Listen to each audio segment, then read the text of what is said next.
প্রযুক্তির উন্নয়নের যুগে প্রযুক্তির প্রয়োগের প্রয়োজনীয়তার কথা অস্বীকার করা যাবে না।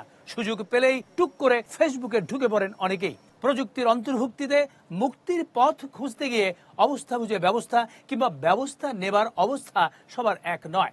যেমন বই প্রকাশের প্রযুক্তি নিয়ে মুখোমুখি এক লেখক এবং প্রকাশক।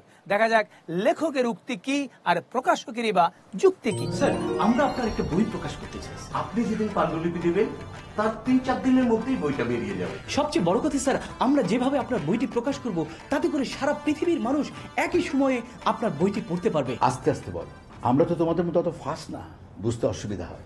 শোনো, একজন ভালো প্রচ্ছদ শিল্পীর কাছ থেকে একটি বইয়ের প্রচ্ছদ করাতেই তো 15 দিন 1 মাস লেগে যায়। তারপরে আবার কম্পোজ করা, প্রুফ দেখা, ছাপানো, বাইন্ডিং, এত সব কাজ 3-4 দিনের মধ্যে কি করে সম্ভব?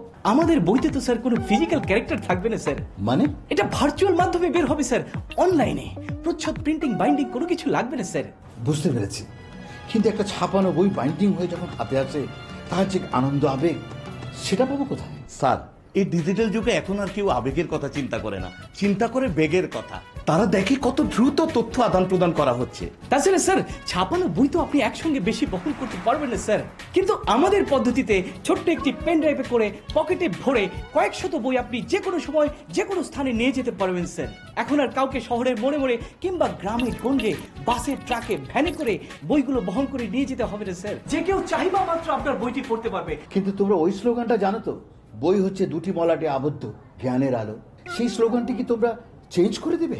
চেঞ্জ হলে অসুবিধা কি স্যার? বই এখন মলাটে আবদ্ধ না হয়ে নেটে আবদ্ধ, আপনি যখন খুশি তখন পড়তে পারবেন। আর এখন যে যুগ পড়েছে তাতে আপনাকে বই পড়তেও হবে না স্যার। বই পড়তে হবে না মানে?